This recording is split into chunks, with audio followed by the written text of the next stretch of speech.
Been a long time since he had his saddle on. He is also adjusting to rope pressure on the side of the bitless bridle rather than the loop below his chin. Got the rope between the horse and the fence, which means I can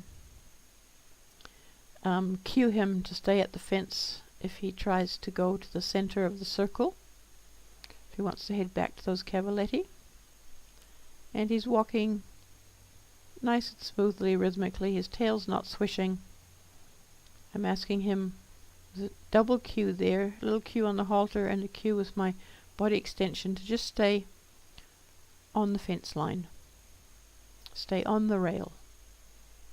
So that's really what we're working on, is just to go forward on the rail and click there and treat. Now I'm going to change the way the rope is set up. I'm going to put the rope through the stirrup, and you'll find that the horse notices the difference because it'll be a different feel on the nose bend. Because when we put on two reins, it's much more comfortable if we can have them running through the stirrups so that they don't get caught up in the legs, etc.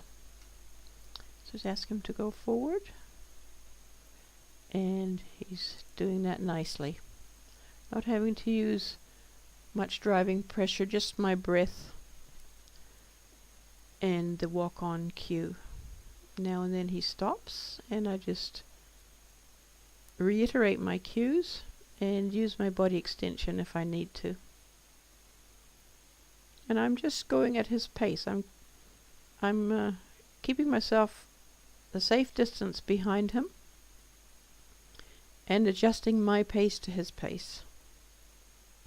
And you can see I've got my stick on the inside hand, and I can cue him with the rope to stay on the rail, which I did there, but I don't want him to turn around.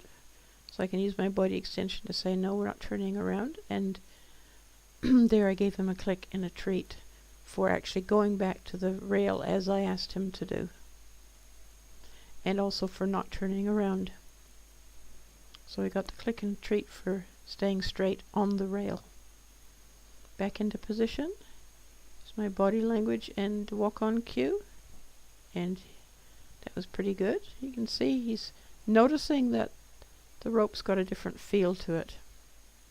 Might have a little bit more pull backwards because of it running through the stirrup, so he's probably working out what that actually means, and I just need to convince him that it doesn't mean you need to stop or slow down, but just keep walking forward. And halt, that was nice. Click and treat for that. And you notice that I'm working on my technique to keep hold of the rope, to not throw everything down on the ground, as has been my habit in the past, because when I'm going to long rein the horses outside the arena, I can't really afford to just drop everything. Now what I'm doing here is changing sides. I want him to get the feel of the rope on his right hand side through the stirrup as well. We've done left and right with the rope just hanging, and now we're doing both sides with the rope through the stirrup. And I was asking him to shift his hind end around so that I've got the rope between him and the fence, because it makes it easier. We start at leading position 3 to get ourselves sorted. I don't want him to turn around, and I'm gradually easing back by sending him ahead of me. So I've actually, rather than easing back, I send him ahead of me, which is another way to get yourself into leading position 6. And he's thinking, should I turn around? And I says, no, please don't turn around, and walk on. He's having a think, and I've asked him to walk on again, and you can see there I can use the rope to bring him back to the rail, but I don't want him to turn around. So he's honestly trying out all the experimentations he could think of to see what it is that I want, and that will eventually earn the click and treat. So as he went back to the rail there, I clicked and treated because he was back at the rail and he didn't turn around. So those are the two things that we're really working on. use my breath and my body position and a walk on. Didn't need to use my body extension there to get him to walk forward. And we're just going to mosey along. If he looks like he might be hesitating, I just reiterate the walk on cue with my voice and maybe with the body extension. I use that sort of sideways so he can see it.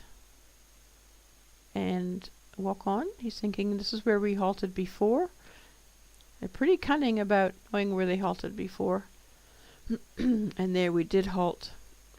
I gave him a few more steps when he first asked, and then we did halt. But it's actually important that I don't always halt in the same spot, because it only takes 2 or 3 times, and a horse smart like Smoky will work out, oh, we're going to go around there and halt there, which can work in your favor and it can work against you. So you have to always balance using it as a security thing and using it as a determination that we're not always going to do that there. So there are rules. Horse has to realize there are rules, and the horse has to realize that the rules can change. I've brought in the second rein here, and I'm attaching it to the rings on the side of the halter. These are great halters, made by Sunset Halters. If you want to look them up on the net, go to Sunset Halters and click on side pulls. Come in all different colors. Nice and light on the horse. Now we're going to go with 2 reins, and you'll be interested to see just how different he finds this. He says, what are you doing? Got 2 reins on. What am I doing? He's definitely noticing the difference. And so I just have to stay calm, and if he backs up, he backs up. I'm trying to give him direction with 1 rein and asking him to go forward. And there he went forward about 1 step as opposed to backing up, and that was enough for a click and treat. And you notice this horse is clicker savvy enough that he knows the treat's coming. It doesn't have to be instantaneous, which it can't be if you're way behind him and have to walk up to him. Now I want him to walk forward. I'm using the outside rein, and he thought that meant back up. So now I'm using the inside rein to, yes, that was good. That was good. He brought that leg over in response to the inside rein and walked 2 steps forward. Click and treat. He's being very, very good not turning around. I was really impressed with how he was going here. Get myself back into position and use my body language and verbal cue, walk on. And he says, not sure about this, not sure about this. So he's swinging his butt around. I'm using, I think, the inside rein there to get him to step forward. There. The inside leg went a little bit forward and then walked 2 more steps. And I said, you can walk a couple more. Walk on. You can see how he's working it out. There. Good. I clicked for those 3 or 4 steps. If you can get the first step, you can get the second step. Get the second step, you can get the 3rd step. If you never get that first step, then things aren't going to go that well. So when he's backing up, he's experimenting. He's not doing anything wrong because he doesn't actually know what's happening yet. So I'm using the inside rein. Ask him to bring that inside leg either out or forward, but he thinks it means going back. So I'm using, hard to see which rein I'm using here. Using the inside rein. He still thinks it means to go back. Let's ask again very quietly. And then I think I actually put in a bit of energy with the body extension. There. Getting the forward.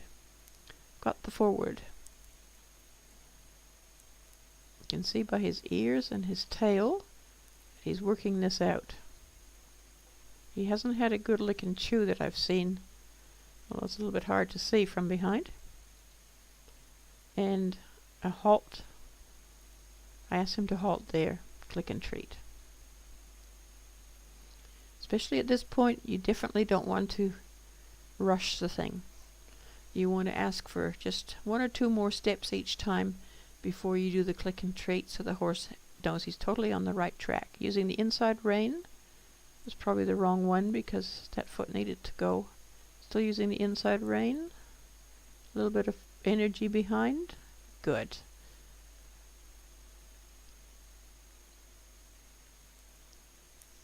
And getting a forward walk. And now you can see he gets a bit unsure, so I'm using a bit of pressure with the body extension, and he's still a bit unsure. Still unsure. Shifting his butt and running into the rein in both directions.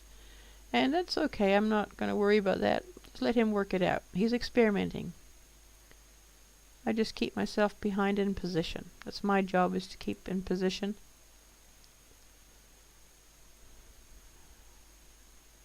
And as soon as he walks forward, click and treat. Got about 3 or 4 forward steps after all the experimentation, and that was really good. Use body language and verbal cue. Let's see what he does. He's not sure. He goes forward a step, and that was the right thing to do. He didn't swing his butt right and left, and he didn't come back, so click and treat for that 1 forward step. It's important never to worry about going back to where the horse is confident. You can always work forward again.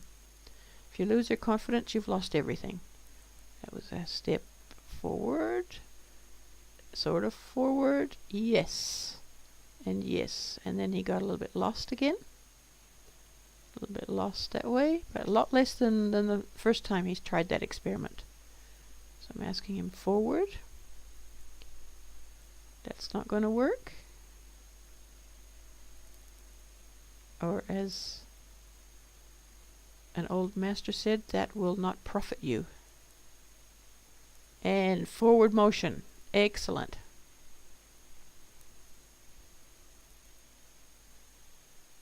And you notice that when he hesitates, I'm just hesitating with him. I'm not driving him on. Just hesitate with him and then get into rhythm when he walks again. It's looking pretty good there.